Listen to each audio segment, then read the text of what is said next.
যে ব্যক্তিকে আল্লাহ রমাজানেও ক্ষমা করবে না, আল হাসেদ, যার মধ্যে আছে বিদ্বেষ, হিংসা, যার অন্তরের মধ্যে হিংসা লালন করে, বিদ্বেষ লালন করে, হাসাদ লালন করে, আল্লাহ তাআলা বলছেন এই ব্যক্তিকেও আমি এই রমাজানে পবিত্র মাসে ক্ষমা করি না।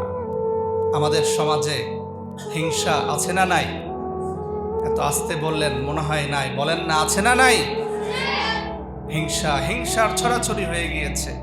পরিবারে হিংসা, ভাই বোনের মধ্যে হিংসা, প্রতিষ্ঠানে যান শিক্ষকের মধ্যে হিংসা, যারা ব্যবসা বাণিজ্য করছে সেখানে যান সেখানেও হিংসা, আত্মীয় স্বজনের মধ্যে হিংসা, কাজিনদের মধ্যে হিংসা।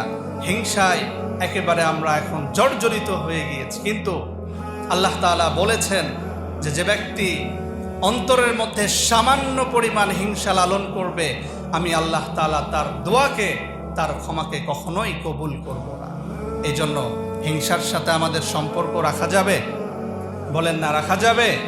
আল্লাহ রাসূল সাল্লাল্লাহু আলাইহি ওয়াসাল্লাম হাদিসের মধ্যে স্পষ্ট করে বলেছেন, যার অন্তরের মধ্যে সামান্য পরিমাণ হিংসা আছে, বিদ্বেষ আছে, সে যতই ভালো কাজ করুক না কেন, নেক আমল করুক না কেন, তার সমস্ত নেক আমলগুলোকে আগুন যেমন ভাবে কাঠে লাগিয়ে দিলে কাঠ যেভাবে পুড়ে ছারখার হয়ে যায়, এই হিংসায় বিদ্বেষ আপনার অন্তরকে, আপনার আমল নামাকে এই কাঠের মতো, আগুনের মতো একেবারে চূর্ণ বিচূর্ণ করে দিচ্ছে, একবার ছাই করে দিচ্ছে।